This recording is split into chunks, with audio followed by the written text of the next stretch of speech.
Bienvenidos al día 25 de la convocatoria a 40 días de oración. Ayer tratamos en Éxodo capítulo 17 versículo 6 la relación directa de golpear la peña en el Antiguo Testamento con el sacrificio de Cristo en la cruz del Calvario. Establecimos primeramente que todo evento en el Antiguo Testamento es la narración de la historia redentora de Dios revelada en Cristo Jesús de manera progresiva. Lo que vemos en el Antiguo Testamento, en otras palabras, es tipo y sombra del cumplimiento del propósito y plan redentor de Dios señalado, cumplido y ratificado en la encarnación, muerte, sepultura, resurrección y ascensión de Cristo Jesús. Ese plan se hace accesible a nosotros y cobra efectividad en nuestras vidas cuando ponemos nuestra fe en la obra de Cristo Jesús en la cruz. Cuando reconocemos que la sangre de Jesús fue el precio a pagar por mi pecado de manera personal hacia cada uno de nosotros. Lo otro que establecimos a la luz de 1 de Corintios capítulo 10 versículo 4 era que ese golpear la peña para que de ella salieran aguas significaba golpear a Cristo mismo. Porque, según leímos, la roca espiritual que los seguía en el desierto era Cristo. Ese golpear a la peña de Oreb se cumple en Cristo Jesús en su muerte en la cruz. Y queda demostrado cuando leemos que en su costado brotó sangre y agua. Sangre que fue el precio que satisfizo la justicia de Dios por el pecado y por la cual compró el precio de nuestra redención. Agua, que es tipo de la palabra de Dios, que nos vivifica, nos refresca y nos lava. Pues bien, en el día de hoy trataremos la suficiencia del sacrificio de Cristo en la cruz. Ayer les pedí que meditaran en dos preguntas. ¿Es suficiente el sacrificio de Jesús para nuestra salvación? ¿O es necesario algún aditivo al sacrificio de Cristo? Con esto responderemos la interrogante en torno al segundo factor que llevó a Dios a no conceder la petición de oración de Moisés de permitirle la entrada a la tierra prometida. El primer factor fue la desobediencia y la falta de fe de Moisés impulsada por las presiones del pueblo. Pero el segundo factor tiene una trascendencia espiritual en lo que concierne al pacto redentor de Dios, cumplido en el sacrificio de Cristo en la cruz. Eso es un asunto muy serio para Dios, que no podía ser obviado. Pues en base a eso, vayamos a Números capítulo 20, versículos 7 y 8. El pueblo de Israel, liderado por Moisés, se encontró en una situación similar a la que se había encontrado en Éxodo 7. Pero esta vez el escenario era distinto. Se encontraban en el desierto de Sin, pero en el pueblo de Cades. Allí había muerto María, la hermana de Aarón y Moisés. Luego la primera generación que rechazó la tierra prometida, cuando le prestó sus oídos a 10 de los 12 espías de la tierra, le fue dicho que moriría en el desierto sin entrar a la tierra. Eso lo dice en Números capítulo 13. Entonces, por una parte, el nivel de rebeldía y cinismo en el pueblo era mucho mayor esta vez. Y Moisés, por la otra parte, ya estaba molesto, abrumado y cansado de tanta murmuración contra Dios y contra él. Ya el pueblo no solo decía que hubiera querido nunca haber salido de Egipto, sino que se atrevió a decir que hubieran preferido morir en el desierto con aquellos que perecieron por haber pecado contra Dios. En el verso 6, observamos que Moisés y Aarón dejaron entonces a la congregación para ir delante de Dios. Dice que se fueron a la puerta del tabernáculo. Luego se postraron sobre sus rostros. Luego la gloria del Señor apareció sobre ellos. Y en el verso 7, el Señor habló. Y dice, y habló Jehová a Moisés diciendo, toma la vara y reúne la congregación, tú y Aarón tu hermano, y hablad a la peña a vista de ellos. Y ella dará su agua, y les sacarás aguas de la peña, y darás de beber a la congregación y a sus bestias. Estas fueron las instrucciones específicas que Dios le dio. Primero, toma la vara. Segundo, reúne a la congregación. Tercero, háblale a la peña a la vista de ellos.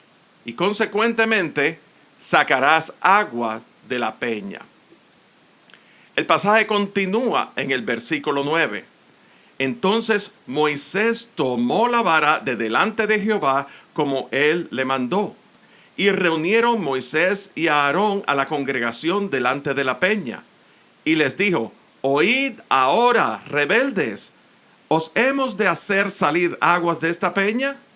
Entonces alzó Moisés su mano y golpeó la peña con su vara 2 veces.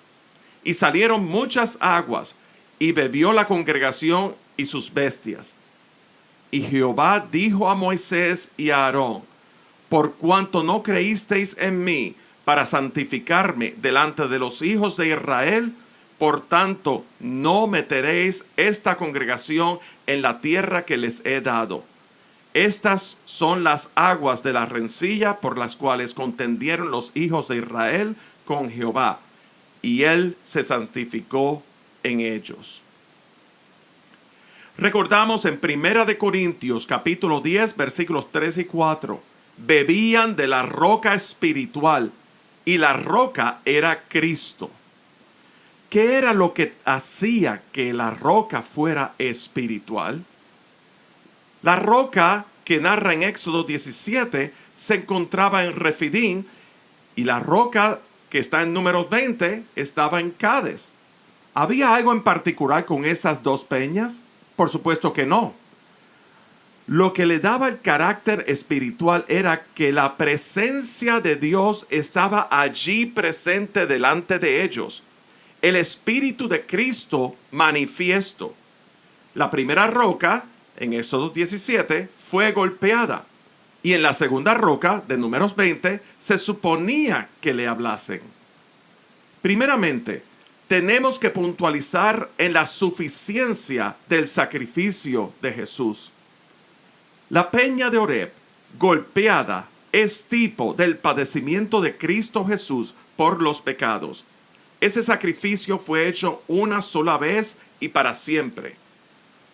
Mientras que en el antiguo pacto el sumo sacerdote se presentaba delante del lugar santísimo, que es tipo de la presencia de Dios misma, una vez al año, ofreciendo sacrificios de corderos o palomas y derramando sangre en propiciación por los pecados. Eso se llevaba a cabo todos los años.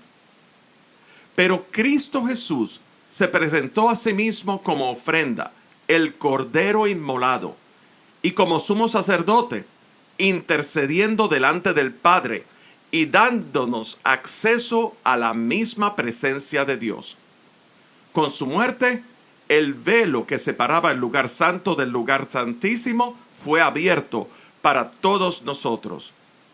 El sistema sacrificial para expiación de pecados fue abolido hasta nuestros días. Entonces, Jesús es el mediador de un mejor y nuevo pacto por su propia sangre. En Hebreos capítulo 7, versículos 22 al 27 dice que Jesús es el fiador de un mejor pacto. Un fiador es el que garantiza el pago de una deuda. Este pacto permanece para siempre. El sacerdocio de Cristo es inmutable. Puede salvar perpetuamente a los que por él se acercan a Dios. O en otras palabras, a los que ponen la fe en él, en Jesús. Es un sacrificio hecho una sola vez para siempre. Por otra parte, en Hebreos capítulo 9, versículos 28, dice que Cristo fue ofrecido una sola vez para llevar los pecados de muchos. Y en 1 de Pedro capítulo 3, versículo 18, Cristo padeció una sola vez por los pecados. Estos son solo algunos pasajes que hablan de la suficiencia del sacrificio de Cristo en la cruz. ¿Cuál era entonces la intención de Dios? La intención de Dios era revelarnos que al igual que la peña de Oreb fuera golpeada una sola vez, Cristo Jesús fue crucificado y azotado una sola vez como sacrificio suficiente para nuestra salvación. Primero, la peña fue golpeada. Ahora había que hablarle. De igual manera, primero Jesús fue azotado para salvación. Y ahora podemos acceder al trono de la gracia de Dios con nuestro clamor a Él delante del Señor. En otras palabras, su sacrificio, su sangre, su muerte en la cruz nos da la facultad de poder orar a Dios en el nombre de Jesús, entrar a su presencia en adoración y derramar nuestro ser delante de Dios. En otras palabras, luego de la muerte en la cruz, ahora podemos hablarle a la peña. Pero Moisés, impulsivamente e impacientemente, se salió de ese plan de Dios que describe en Números 20. Pero si el plan de Dios ha sido el de establecer un solo sacrificio para satisfacer su justicia por el pecado de la humanidad y que en Cristo Jesús fue cumplido, ¿necesita Dios algún aditivo al sacrificio de Jesús en la cruz? Por supuesto que no. El sacrificio de Jesús es suficiente para nuestra salvación. Nosotros estábamos muertos en nuestros pecados. Si estábamos muertos, no había vida alguna. En Cristo Jesús nos dio vida juntamente con Él. Ese es el poder de la resurrección. Con su muerte, el acta de decretos que había contra nosotros fue anulado. La sentencia de muerte por nuestro pecado fue cancelada. Se satisfizo la paga del pecado. Con su resurrección se nos dio vida junto a Él. Jesús venció todo el poder del pecado sobre nosotros.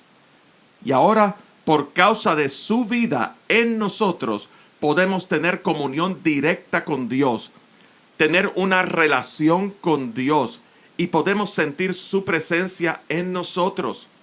Le podemos hablar y Él nos escucha, pero también Él nos puede hablar y nosotros escucharle.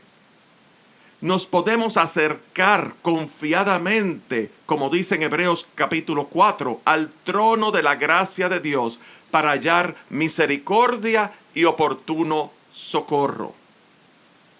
Golpear a la peña 2 veces era como si Moisés estuviera golpeando a Cristo 2 veces. Implicaba que el primer golpe no era suficiente. Y hoy día, cualquier añadidura al sacrificio de Cristo implica restarle valor a su sacrificio. Si pensamos que tenemos que hacer buenas obras, cualquiera que fuera, estamos diciendo que lo que hizo Jesús no fue suficiente. Si tomamos la comunión del pan y del vino equivocadamente bajo la premisa falsa de que ese pan literalmente se transustancia en el cuerpo de Cristo y el vino en la sangre, estamos diciendo que el sacrificio que Jesús hizo en la cruz hay que repetirlo una y otra vez para que podamos mantener nuestra salvación vigente. Por lo tanto, la cruz sola no es suficiente. Si cada vez que pecamos tenemos que hacer sacrificios de abstinencia de comida o de castigarnos en penitencia, entonces estamos diciendo que la provisión de Dios en Cristo Jesús tampoco es suficiente. Por eso es que, como vimos hace unos días en Deuteronomio capítulo 3, que cuando Moisés oró al Señor, la respuesta fue en negativa. La razón de eso también lo vimos en Números capítulo 20. Pegarle a la peña 2 veces tuvo como consecuencia que Moisés no pudiera entrar a la tierra prometida. Asimismo, ninguna cosa que hagamos por nuestro propio esfuerzo o por nuestra propia justicia puede hacernos aptos para nuestra entrada en la presencia de Dios, en el cielo, en la vida eterna, a la salvación de nuestras almas. Nuestras justicias son como trapos de inmundicia. Y por eso, sin que me quede nada por dentro, sin ninguna duda y con toda convicción de corazón, puedo declarar que con la base escritural que hemos expuesto en este devocional, que es una herejía, una falsedad y una mentira, cualquier enseñanza, doctrina o tradición que predique algo contrario o diferente a la justicia y castigo de Dios por nuestro pecado, imputado totalmente a su Hijo Jesús en la cruz del Calvario, para que a través de su muerte y sacrificio sustituto, único y suficiente, seamos hallados justos delante de Dios por medio de la fe en Jesucristo. Decir algo contrario a ese principio es decir una herejía, y no debemos seguir esa doctrina.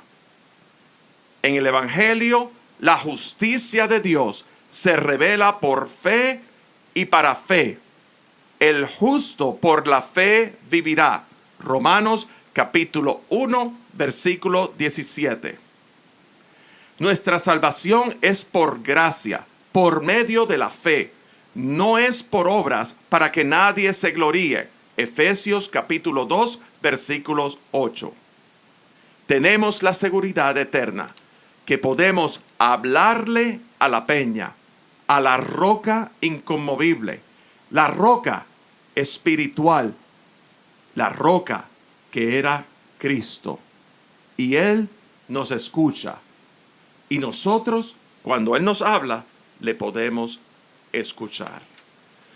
Padre, te damos gracias por la realidad de tu glorioso evangelio, las buenas nuevas de salvación por medio del sacrificio único y suficiente de tu Hijo amado Jesús.